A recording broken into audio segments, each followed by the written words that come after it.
മമ്മൂട്ടി ജീവിയം കോംബോയിൽ ഇന്ന് പുറത്തിറങ്ങിയ Dominic and ladies purse സിനിമയെ പറ്റി പറയുകയാണെങ്കിൽ ഇതൊരു കൊമിക്കൽ ഇൻവെസ്റ്റിഗേഷൻ ത്രില്ലർ എന്ന് വേണമെങ്കിൽ പറയാം. കോമഡിയും ഇൻവെസ്റ്റിഗേഷനും ആ ഒരു സീരിയസ്നെസ്സും എല്ലാം കൂടെ ബ്ലെൻഡ് ചെയ്തുകൊണ്ട് മുന്നോട്ട് പോകുന്ന ഒരു കഥയാണ്. സിനിമയുടെ ഒരു സ്റ്റോറി എന്ന് പറയുന്നത്, ഇതിൽ മമ്മൂട്ടി ഒരു ഡിറ്റക്റ്റീവ് ഏജൻസി തുടങ്ങി. അതിനുശേഷം തക്കിടതരിയുടെ കേസൊക്കെ അന്വേഷിച്ച് ഇങ്ങനെ മുന്നോട്ട് പോകുമ്പം മമ്മൂട്ടിയുടെ ഹൗസ് ഓണറായ ഒരു ലേഡി അദ്ദേഹത്തിനൊരു പേഴ്സ് കൊണ്ട് കൊടുക്കുന്നു.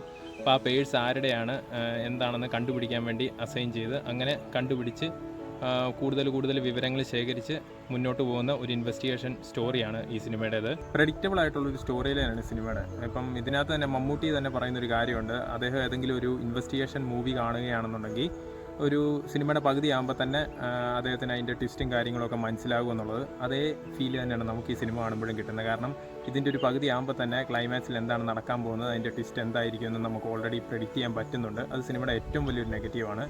പിന്നെ ഇടയ്ക്ക് ചില വലിച്ചിലും എഴുച്ചിലും ഒക്കെ സിനിമയ്ക്കുണ്ട്. ആകെ മൊത്തത്തിൽ പറയുകയാണെന്നുണ്ടെങ്കിൽ നമ്മൾ സ്ഥിരം കണ്ടുവരുന്ന ഒരു ഇൻവെസ്റ്റിഗേറ്റീവ് സിനിമ പോലൊക്കെ തന്നെ പ്രത്യേകിച്ച് പുതുമയൊന്നും സിനിമ ഓഫർ ചെയ്യുന്നില്ല.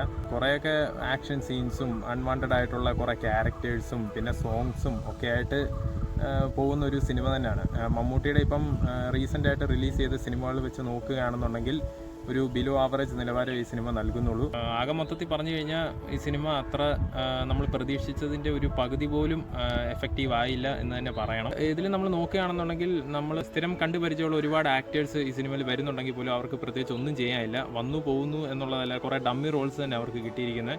പിന്നെ മമ്മൂട്ടിയെ മെയിനായിട്ട് കാണിച്ച് സിനിമ മുന്നോട്ട് പോകുന്നു എന്നുള്ളതേ ഉള്ളൂ. പിന്നെ സിനിമയുടെ ക്ലൈമാക്സ് ഒക്കെ ആകുമ്പോഴത്തേക്കും ട്വിസ്റ്റ് എന്നൊക്കെ പറഞ്ഞ് കുറേ കാര്യങ്ങൾ കൊണ്ടുവരുന്നുണ്ട്. നമുക്ക് ഈ നമ്മുടെ CBIക്കകത്ത് സൗബിൻ ചെയ്തൊരു ക്യാരക്ടർ ഉണ്ടല്ലോ, ആ ക്യാരക്ടറിന് ഇൻട്രൊഡക്ഷൻ കൊണ്ടുപോകുമ്പോഴത്തേക്കും അദ്ദേഹത്തിൻ്റെ ഒരു പെർഫോമൻസ് ഉണ്ട്.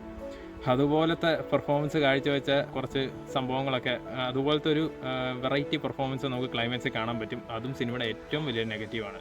അതിൽ മെയിൻ ക്യാരക്ടറാണ്, എന്നിട്ട് പോലും അതിലൊരു പെർഫോം ചെയ്യാൻ ആ ക്യാരക്ടറിന് സാധിച്ചില്ല എന്നുള്ളതും സിനിമയുടെ ഏറ്റവും വലിയ നെഗറ്റീവാണ്. അതുകൊണ്ട് ആകെ മൊത്തത്തിൽ ഈ സിനിമ ഒരു ബിലോ ആവറേജ് നിലവാരമാണ്. പ്രത്യേകിച്ച് അങ്ങനെ കാണണം എന്നൊന്നും ഞാൻ പറയുന്നില്ല.